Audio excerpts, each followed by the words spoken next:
కృష్ణా జలాల్లో తెలంగాణకు అన్యాయం జరగకుండా కేంద్రమే తక్షణమే జోక్యం చేసుకోవాలని నీటిపారుదల శాఖ మంత్రి ఉత్తమ్ కుమార్ రెడ్డి కోరారు. ఏపీ ప్రభుత్వం కృష్ణా జలాలను అక్రమంగా తరలిస్తోందని కేంద్రం అడ్డుకోవాలన్నారు.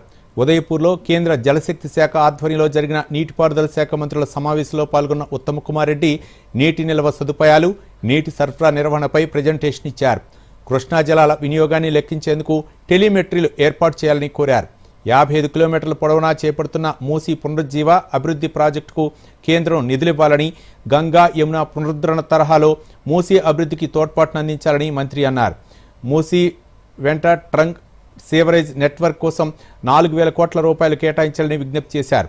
ఉస్మాన్ సాగర్, హిమాయత్ సాగర్కు గోదావరి జలాలను తరలించే పనులకు 6,000 కోట్ల రూపాయలు ఇవ్వాలని కోరారు. కృష్ణా ట్రిబ్యునల్ తీర్పు తర్వాత వచ్చేలా కేంద్రం చొరవ తీసుకుని తెలంగాణకు న్యాయం చేయాలన్నారు. పాలమూరు, రంగారెడ్డి, సమ్మక్క, సారలమ్మ, సీతారాం సాగర్ ప్రాజెక్టులకు నీటి కేటాయింపుల ప్రక్రియ త్వరగా పూర్తి చేయాలని డిమాండ్ చేశారు. పనులు కొనసాగుతున్న సాగునీటి ప్రాజెక్టులకు తక్కువ వడ్డీతో రుణాలు సమకూర్చాలని, రాష్ట్రంలోని అన్ని ప్రాజెక్టులో పూడికతీతకు అయ్యే వ్యయాన్ని కేంద్రం భరించాలని కోరారు. మేడిగడ్డ ఆనకట్టకు సంబంధించి ఎన్టీఎస్ఏ విచారణ నివేదిక త్వరగా ఇచ్చేలా రాష్ట్ర ప్రభుత్వానికి తగిన కార్యాచరణ సూచించాలని మంత్రి ఉత్తమ్ కుమార్ రెడ్డి పేర్కొన్నారు. In ensuring that all those disputes are settled quickly and in a proper time frame.